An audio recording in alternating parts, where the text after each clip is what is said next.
Dhuna e shfaqur në mjediset e stadiumit Loro Boriçi në përfundim të ndeshjes Vllaznia Elbasani, ku shoqërua dhe me thyerje të stolave në tribunën e tifozërisë së miqve, është përmbyllur nga specialistët për hetimin e krimeve të Komisariatit të Shkodrës me procedimin penal të 6 tifozëve të klubit të Elbasanit, të gjithë të moshës 23 deri në 40 vjeç, kanë përfunduar të proceduar, pasi në përfundim të ndeshjes thuhet njoftimin e policisë kanë shkatruar disa ndense dhe i kanë hedhur në fushën e lojës. Ndërkohë, policia e Shkodrës bën me dije se po punon për identifikimin e shtetasve të tjerë, të cilët kanë kryer veprime të paligjshme në ambientet e stadiumit Loro Boriçi në përfundim të 90 minutshit të kësaj ndeshje, e vlefshme për javën e 24 të Superligës. Ndërkohë, në 24 orët e fundit, specialistët për hetimin e krimeve ekonomiko-financiare referuan materialet në prokurori, ku nisi procedimi për një 59 vjeçar, pasi rezulton se ushtronte aktivitetin e një subjekt për shmontimin dhe shitjen e pjesëve të automjeteve në Bërdic e pa regjistruar në organet tatimore.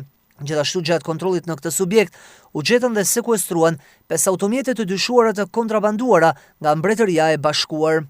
Specialistët e qarkullimit rrugor proceduan një 66 vjeçar banues në Kaq pasi u kap duke drejtuar motomjetin pa leje drejtimi. Ndërkohë, në Malësi të Madhe, gjatë orëve të para të mëngjesit të 17 shkurtit, një 69 vjeçare ka kallëzuar se i kanë vjedhur një shumë parash në banesën e saj në fshatin Polvar. Grupi hetimor po punon për identifikimin dhe kapjen e autorit apo autorëve të kësaj vjedhje. Materialet procedurale për këtë rast janë referuar prokurorisë së Shkodrës për veprime të mëtejshme.